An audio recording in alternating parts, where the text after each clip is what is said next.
Je fais le travail qui consiste à affronter le lobby sécuritaire dont Nicolas Sarkozy était en quelque sorte la tête de gondole, c'était le produit électoral.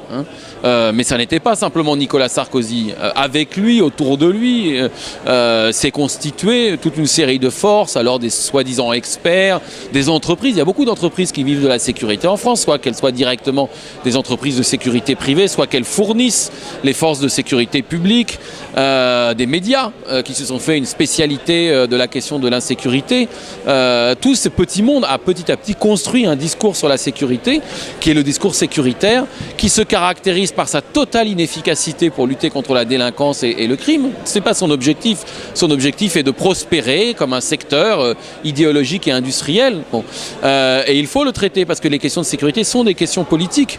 On se dit souvent, ah, c'est trop passionnel, c'est de la technique. Il n'y a rien de plus politique d'un certain point de vue, puisqu'il s'agit de savoir qu'est-ce qu'est la loi. La loi, ce n'est pas simplement ce qu'on discute au Parlement, c'est aussi après comment on la met en œuvre, comment on la fait respecter et comment donc on traite ceux qui ne respectent pas la loi. Il faut vraiment que les citoyens s'en occupent et mon livre veut y contribuer. Il y a des gens que ça surprend, bon, si vous voulez, on a fait dans les 4 millions d'électeurs du Front de gauche et de Jean-Luc Mélenchon à l'élection présidentielle, il y a des policiers.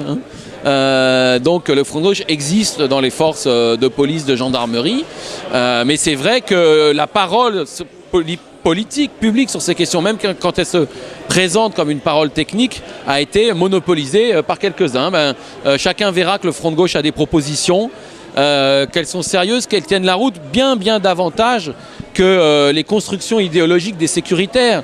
Parce que tout ce discours sur l'ennemi intérieur, qui dit qu'il y a un danger de sécurité, qui est le musulman par exemple, ça, on l'entend ça dans la bouche de Manuel Valls sur les questions de terrorisme. Vous savez, l'année dernière, il y a eu 4 attentats et tentatives d'attentats en France de personnes se réclamant de l'islam, chose qu'on pourrait discuter, mais reprenons cette catégorie qui est celle des statistiques européennes, bon, avec Mohamed Merah, mais l'année d'avant il y en a eu 0, l'année d'avant il y en a eu 0, l'année d'avant il y en a eu 0, et au même moment vous aviez 80, 100, 120 attentats, notamment d'organisations corse. Bon. Et ça, Manuel Valls n'en parle pas.